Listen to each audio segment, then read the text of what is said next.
Hello. Okay, the next part of our story is called The Servant King. You can find it in the Bible from Mark and John. It was Passover, the time when God's people remembered how God had rescued them from being slaves in Egypt.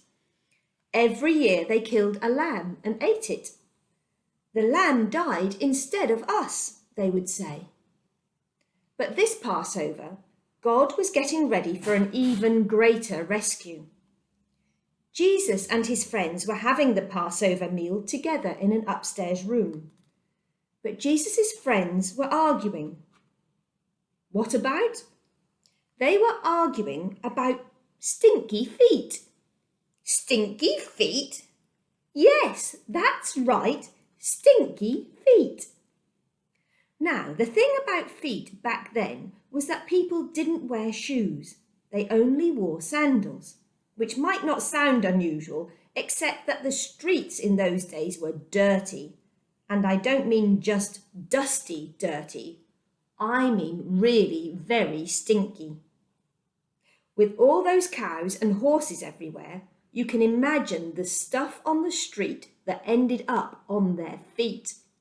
So anyway, someone had to wash away the dirt, but it was a dreadful job.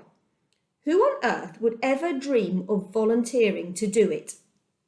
Only the lowliest servant. I'm not the servant, Peter said. Nor am I, said Matthew. Quietly, Jesus got up from the table, took off his robe, picked up a basin of water, knelt down and started to wash his friend's feet. You can't, Peter said. He didn't understand about Jesus being the servant king.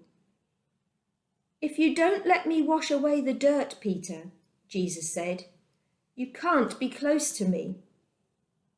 Jesus knew that what people needed most was to be clean on the inside.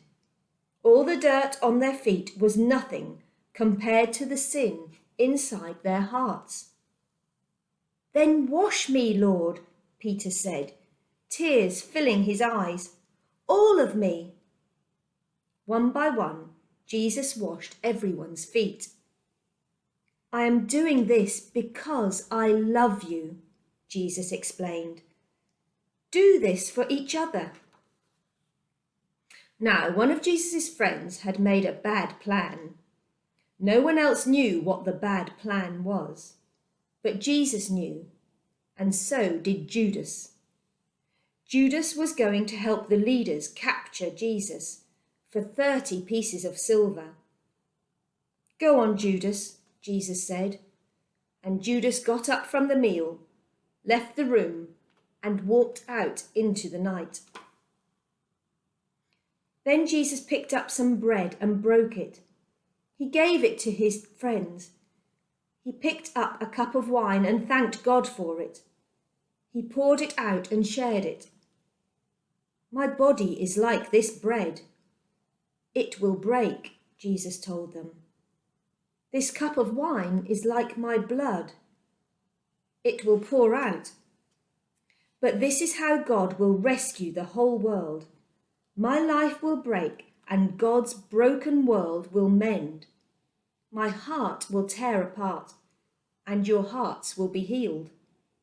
Just as the Passover lamb died, so now I will die instead of you. My blood will wash away all of your sins and you'll be clean on the inside, in your hearts. So whenever you eat and drink, remember, Jesus said, I've rescued you. Jesus knew it was nearly time for him to leave the world and go back to God. I won't be with you long, he said. You are going to be very sad, but God's helper will come. And then you'll be filled up with a forever happiness that won't ever leave. So don't be afraid. You are my friends and I love you.